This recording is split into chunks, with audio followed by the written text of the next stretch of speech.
Hello and welcome to Bringing Education Home. I'm Herb. And I'm Christina. And together we bring you experts and ideas to help grow healthy, happy, successful families that are both inside and outside the box. If you like the show, be sure to follow Christina on Facebook. And please leave us a like review on your favorite podcast platform. Today, I have the pleasure of introducing Mark Entrekin. Mark is a dynamic chief transformational officer, seasoned speaker, coach, consultant with over 40 years of leadership experience with a master's in organizational management, a bachelor's in business information systems, and multiple leadership certifications.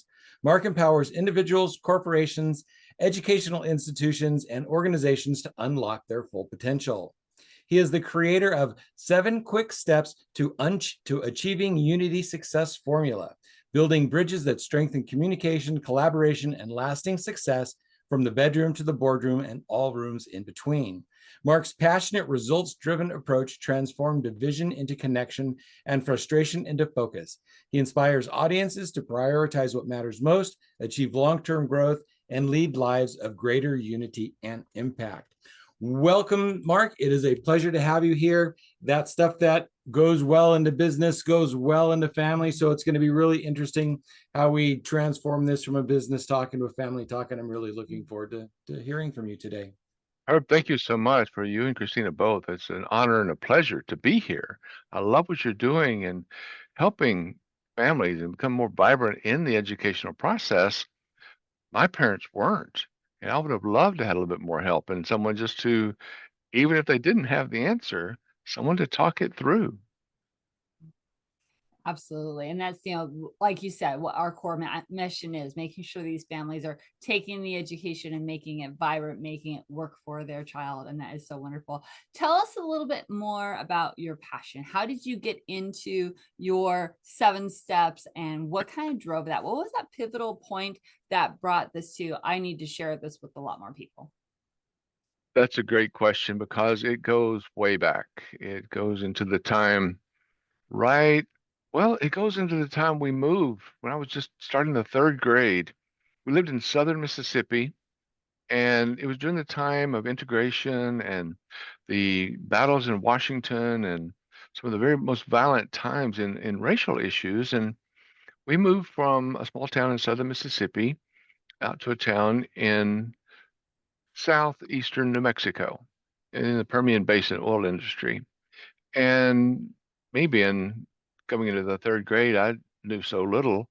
And sometimes I wonder how much I know now.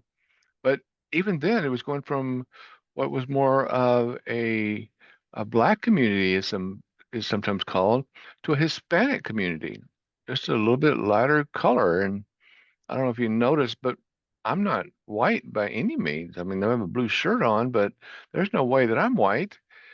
Not the color white.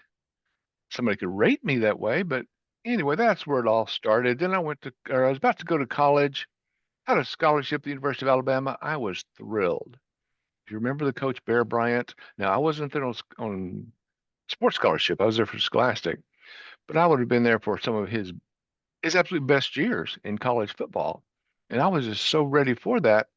But I was injured in an automobile accident. My brother-in-law, they were coming home after dinner, and they told me it was the front left tire blew out.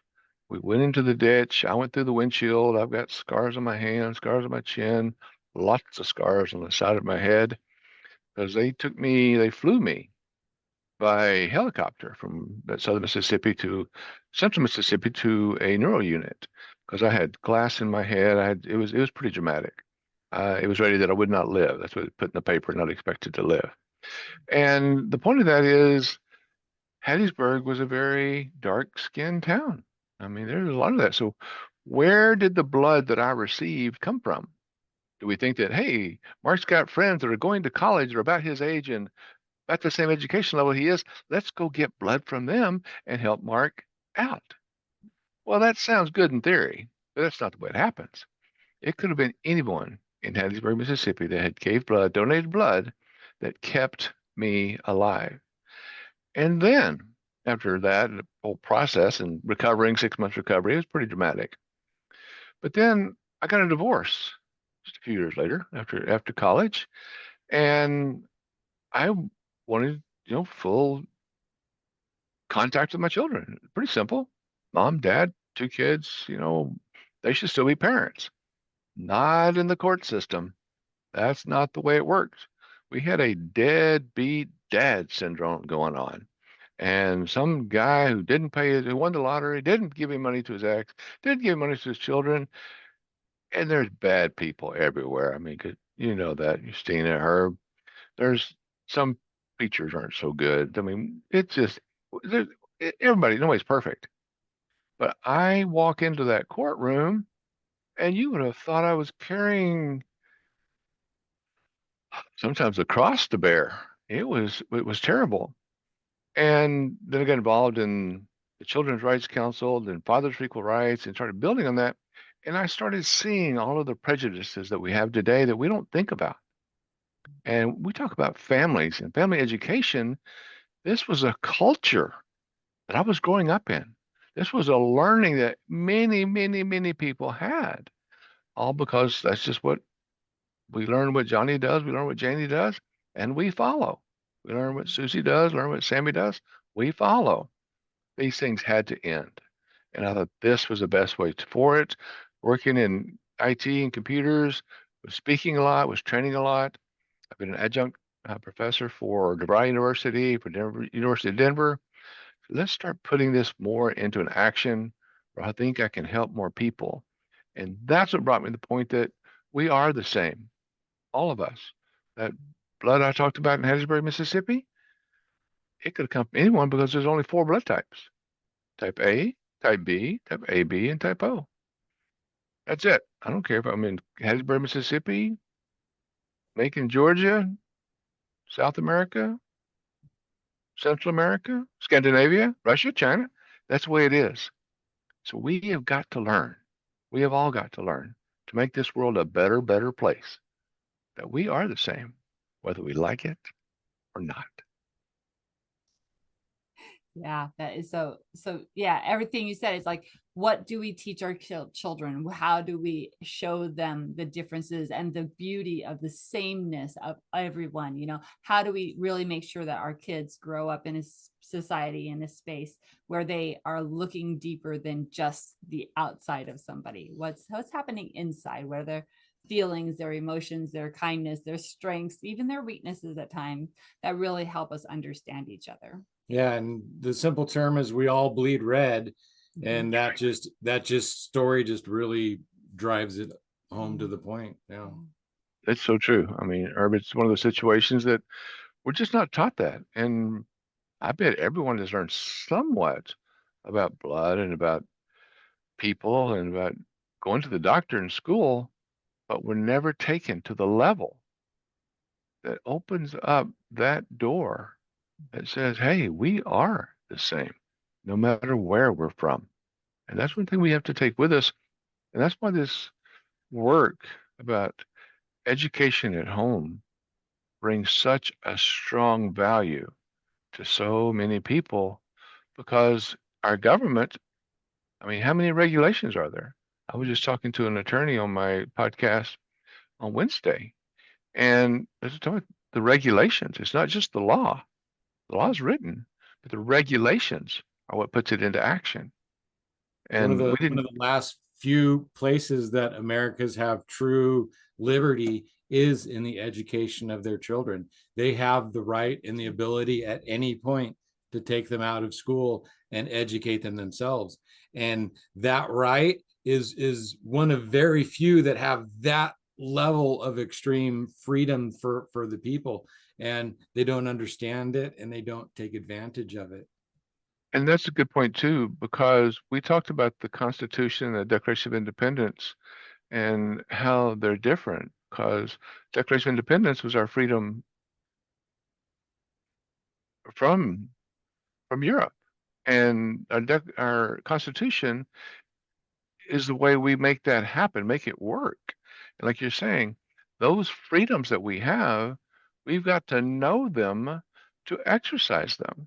And as you're mentioning, that ability for us to teach our children is so important, but almost like the blood type. So Which also we talked about the the getting rid of the isms that we're all the same. How do we then turn that into a coaching business? Where do we go from there? And how are we helping people? And how can we then translate that into what you're helping corporations? How do we translate that into helping families? What is it that you took this amazing information that you figured out, and what did you do with it? Empowering families, strengthening communities, and inspiring lasting change. That improvement. By empowering our families, we will strengthen our communities. And when I say communities, I mean everywhere. That includes the workplace, the offices, our social, everywhere, which will inspire lasting change. That's what we do with the Achieving Unity Success Formula. And it's been in my newsletter for the last 10 weeks. We've been talking about the EII, encouraging, inspiring, and including others. So that's where it has to come in, that empowering the family to be able to be knowledgeable enough that they can take charge. Because at the heart of every thriving community, which includes every thriving family, is the strength of the family itself. It's for anyone that's serving the youth, our parents, the underserved communities where so many are wanting to learn and wanting to know more about these rights. They want to know, they want to help, and they would be a great help if they just knew just a little bit more. That's one of the most impactful shifts that we can make, and bring Where that do they learning, start? growth, and unity into the home. Where do they start? We have someone here Yeah. listening is like, okay, I've heard this enough. Time to get started. Where do we start? What do I start doing? How do I start making that difference? Well, that's a great question, Herb, because what I say is to get focused. FOCUSED. And guess what my phone number is? 303 focused.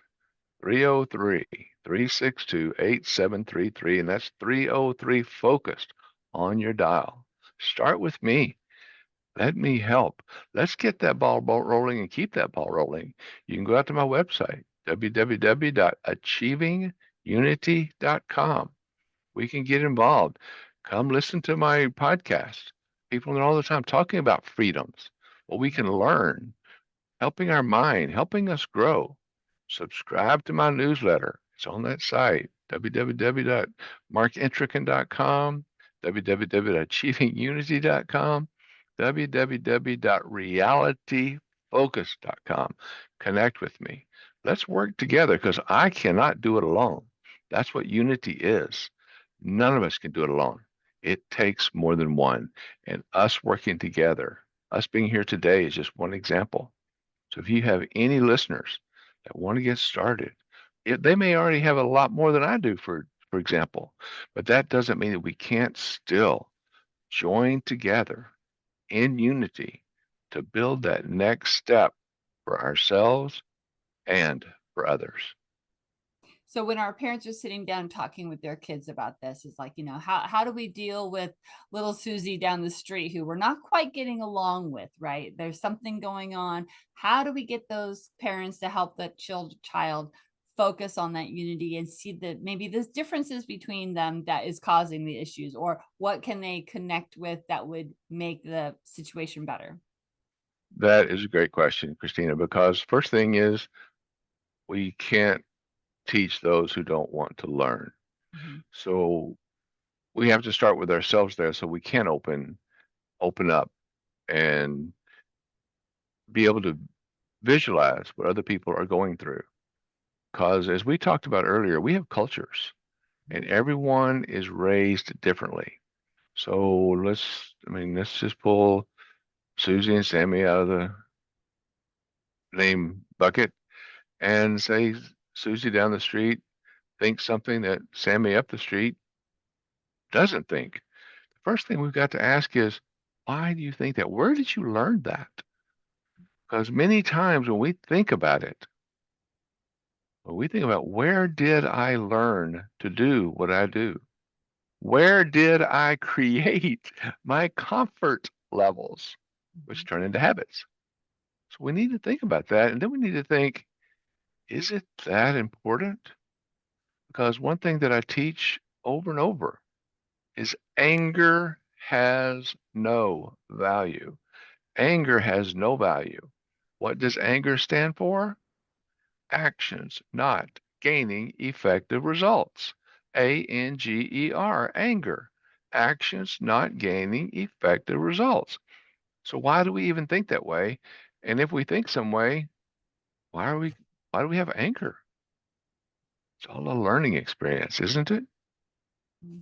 So that's a difficult concept to get across to children. Mhm. So how do we start teaching that to children? Asking questions. We have too many people, and I was there once also. Too many people, we have opinions.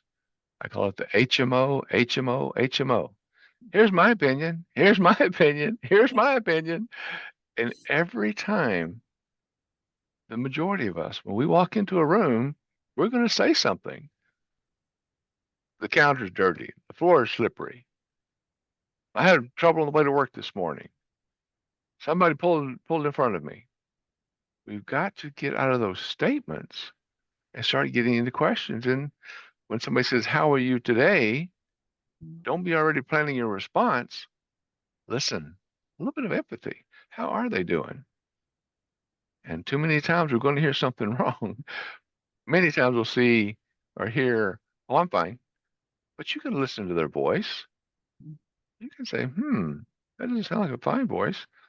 But whenever somebody says, "I'm fine," say, "Oh, what have you been up to lately? Have you done anything fun? If you know their family, how's your son, daughter, you know, what have you been up to? What's your favorite hobby? Who's your favorite, if you're in a sports town, who's your favorite football team, baseball team, whatever?" Ask questions, generate that ability to become more knowledgeable. There won't be a test, but you can know these things and talk to people. And it does start young. I mean, Herb, you're right on track because kids aren't taught that. So that's where we need to start. We need to start with our children. Teach them, well, why are you mad at somebody? Because they did this or they did that, or because they like Johnny or they like Janie. Why is that a problem? Asking those questions in that home education means so much in how we get started in what we do. I love the curiosity of that, because you can't be really in judgment if you're curious, if you really truly want to figure out what's going on and what's underneath, either that opinion or that thing that happened or the upsetness that is going on. If you're in curiosity and trying to find out more, and one of the things we talk with our parents a lot is start with that curiosity. And then don't offer the solution. Stay curious instead. Let the child kind of think through and kind of figure out what their solution might be, or until they get stuck, and then say, do you want another question? Do you want to hear what some other kids do? So again, you're not giving them the solution, but you're letting them kind of think it through and being curious about it. And that's a good idea too, because when someone says no, why not? It's that question of why. Why not? Why not now? From Jim Rohn is one that came up with that. What do we want to know? Why do we want to know it? Why not know it? And why not know it now? Get their children to learn this. Get out of that. Here's my opinion. Get into more of, what are some other opinions? Maybe we can think about, even as you're mentioning, parents helping with homework. There are a lot of parents that don't want to help with homework because they're afraid, especially today with computers. Many kids know more about the computer than the parents.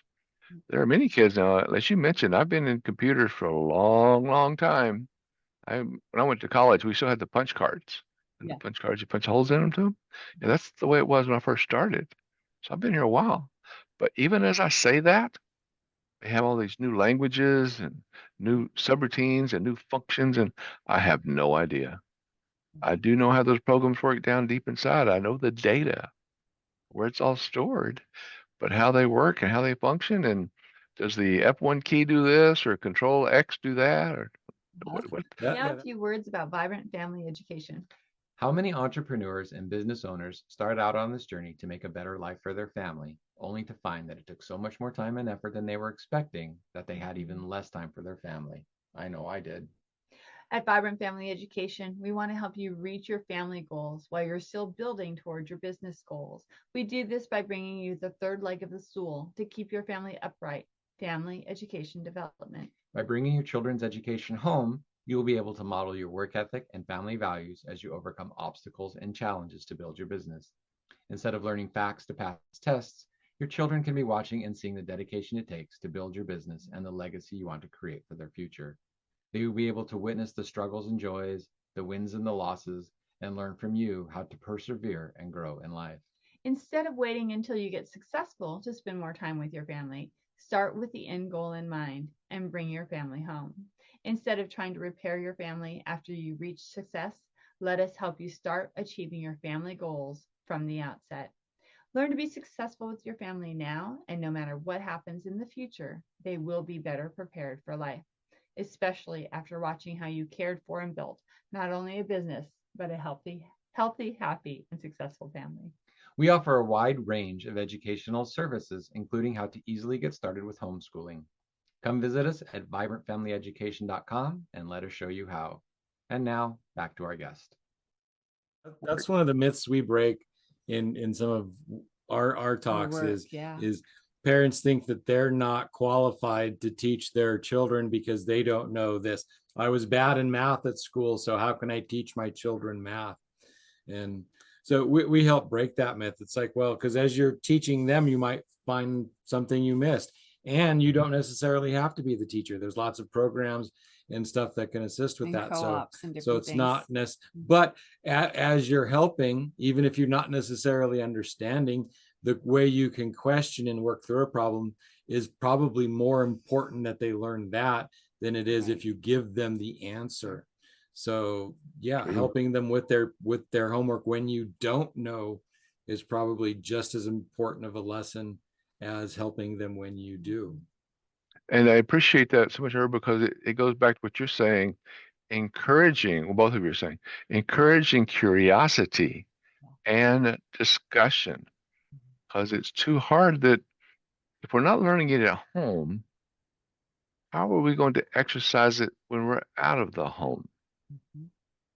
And that includes going to school, because there's too many times that, as you mentioned, kid comes home from school and is not in a good mood or something's wrong. The parents sometimes don't know how to, but sometimes they just don't ask what's wrong. Well, parents have their own problems. Well, we do. But if we're going to be a good parent, we need to take on those responsibilities and ask. And learn how to listen. Learn how to listen. That's why I say listen in dialogue, LID.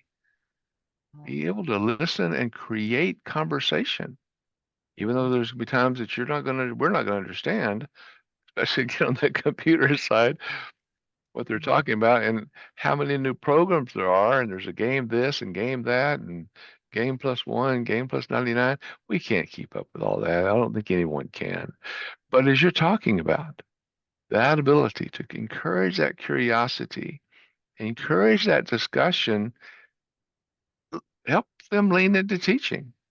Even though they're teaching us as parents, let them be able to teach more, speak more, create a home culture that values learning. Even if sometimes the parents are learning, we've got to verify, we've got to clarify, and we've got to make sure that we're thinking about valuing that learning process. And if you are having a learning opportunity, include your children in it, very much so.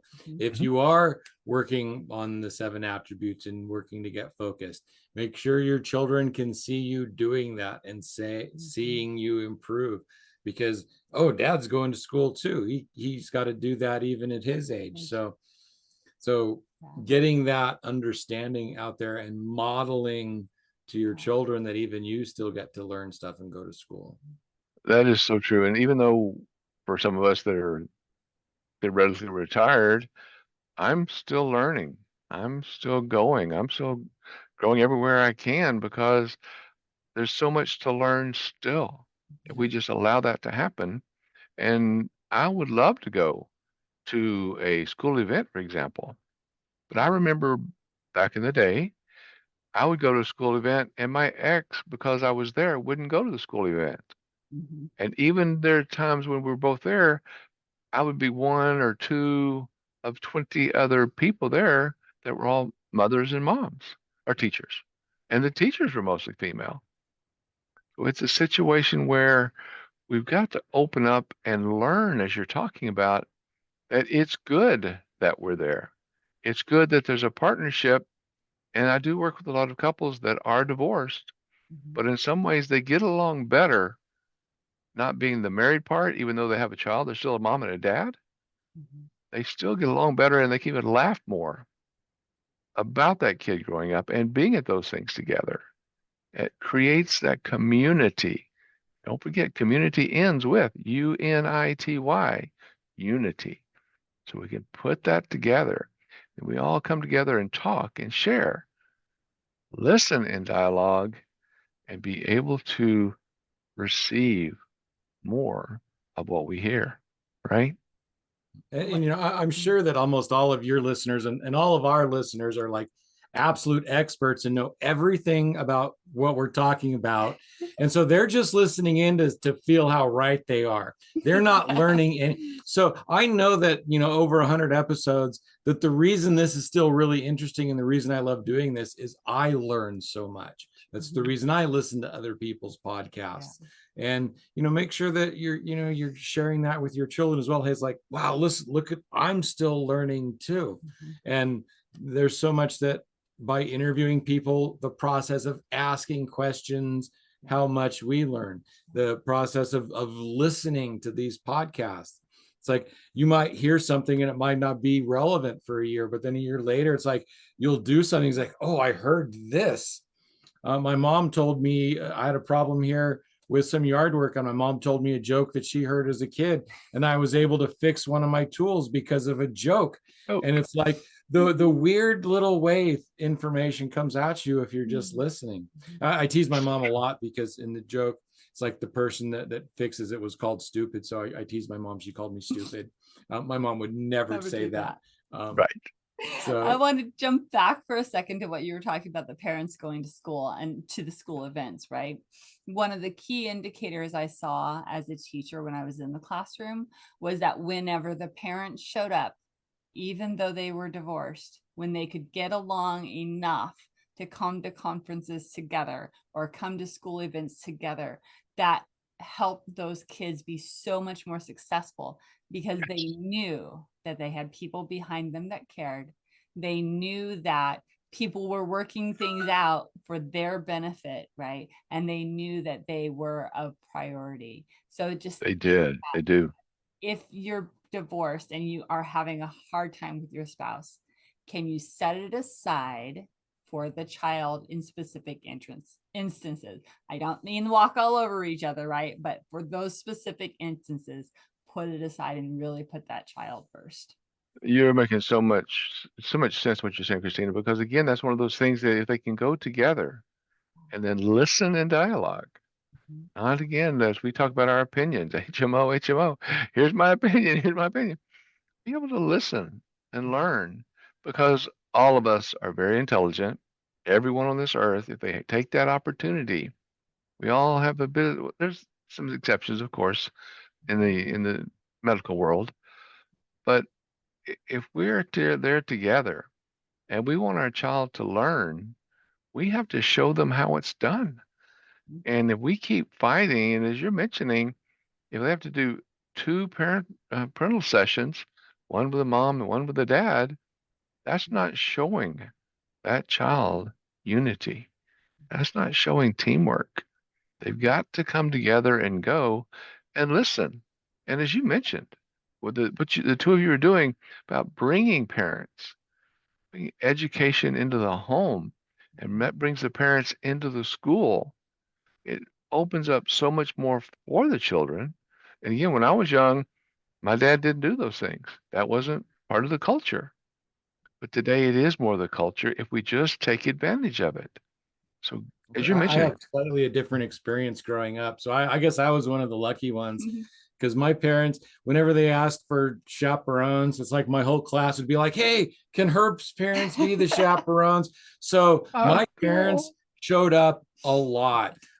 My mom would be the one that showed up at track practice with like a bag of orange slices and the track meets and be so that was my experience and my that aspect of my school life was really grand.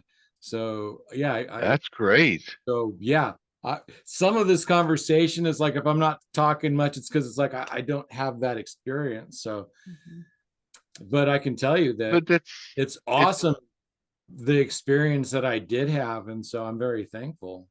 I'm so happy for you too because it's you're someone that can help share with others that it does happen. This is not something unique or this is not winning the lottery. This is something that does happen. Happens with good parents, but it's knowledgeable parents because if they didn't do it, my dad and I were very close, but he never got into any sports with me. My mother was one of the baseball scorers when I was in Little League, but my dad just didn't do that. That wasn't his upbringing. Now, my dad and I got along great. We worked on the car together. That was something he enjoyed doing. He taught me about cars, about the engines and how to change their spark plugs and change the oil, all those things, and even some of the things on the carburetors. But he was never into the sports. But I learned a lot from him, and that togetherness means so much that a lot of parents today, sometimes mothers, sometimes fathers, don't recognize soon enough.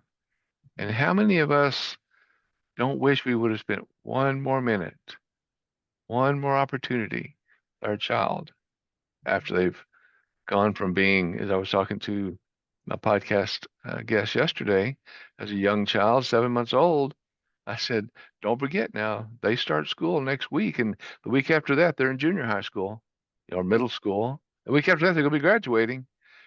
And people don't stop and think about that enough. It impacted me. Of course, a So, It's lot of so them I was feedback. divorced, but real quick, one thing that I want to add in that is after that, you're left with one person for the rest of your life. So how lucky can you be? make that person important because I talk about it. It's like the kids are important. You have to raise them so that hopefully they're there for the rest of your life, but you pick the person that you want to be there for your life. So make that, so it's all important. You got to raise it. You're not raising children, you're raising future adults, but the one you picked has to be your priority. So don't lose your spouse in the raising of your children. That is so true, Herb. I'm glad you brought that up because that is so true. And if you raise your children together, you're raising your children for life. You've got children, possibly grandchildren, possibly great grandchildren.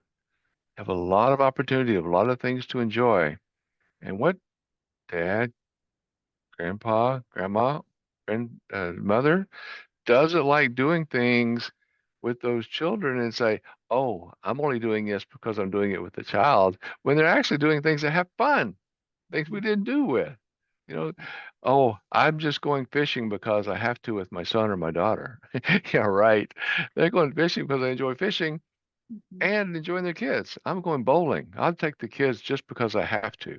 No, use that as an opportunity to be part of your child, grandchild's life. Mother, father, grandmother, grandfather, gender doesn't matter. Be there.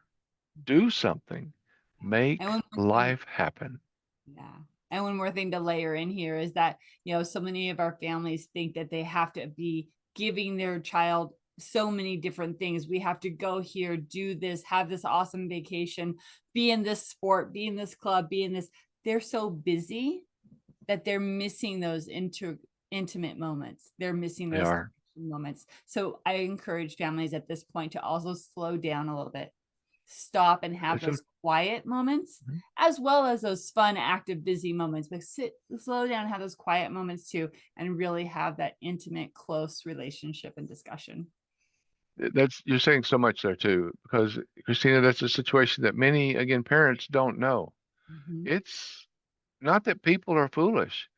As I mentioned earlier, all of us have the chance to learn, but if we're in our corner and we don't get out of that corner, we're only going to know what's in that corner. We're not going to learn anything else. We've got to get out. We've got to empower the families with the tools and the strategies to help our children and all the students succeed. There's so much out there, but if we don't tell them, if someone's afraid to come out of that corner, we've got to entice them because, again, their culture may not lead them there. You've got to help entice them. We have to bridge that communication between teachers, parents, students, and realize that we are all part of the system. We all play our parts. We all work in certain parts. But if we do it together, we have that opportunity to share progress.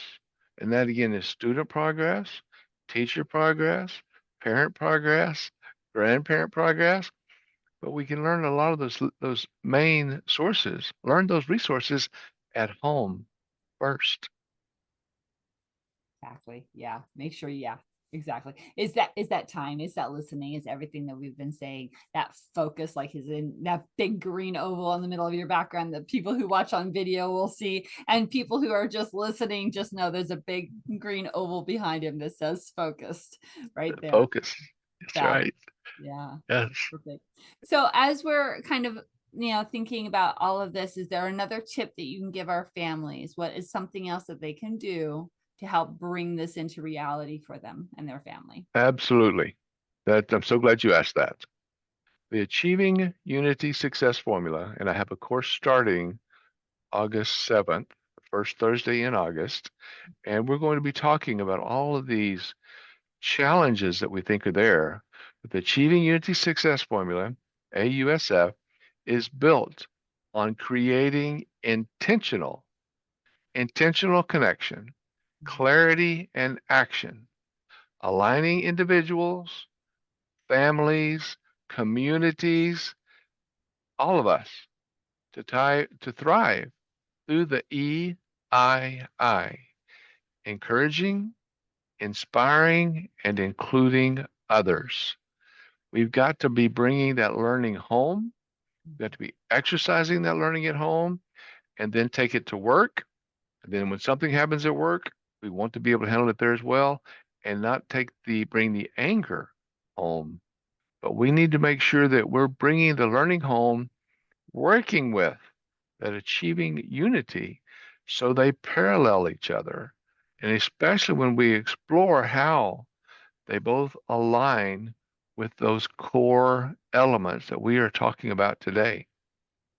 We got to talk about that personal responsibility and that empowerment, because if we encourage others and if we inspire others, we are opening a door for success that will be open for as long as they continue to encourage, to inspire, and to include others. Love it. That is a great message right there to think about and Thank really you. take with us as we're moving in and throughout our day.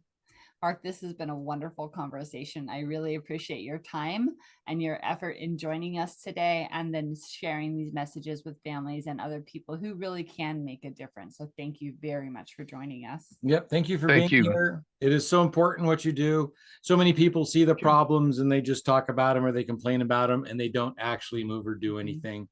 And then some people actually figure out how to solve the problems and they keep it to themselves and but you not only figured out how to make it work, you're also out there helping other people do that. Thank you. And that is the hero's journey. You went out and you found your problem, you slayed your dragon, and then you came home and now you're sharing the knowledge with others. And so thank you for being well said. Thank you for being part of the solution. Thank you for trying to make the world a better place. It is. And trying, don't forget, means you're getting work done. When you're trying, you're doing something. There's a percentage complete. So let's keep that trying moving forward and doing what we can. And I hope we can continue to work together going forward. Thank you. Excellent. And all of Mark's information will be down in the show notes. But just one more time, Mark, tell them how to get a hold of you. What's your best place to get a hold of you? And like I said, other things will be in the show notes. The best way is the easy one to remember, and that is www.achievingunity.com. Achieving unity. Beautiful. Thank Achieving you. unity. All right.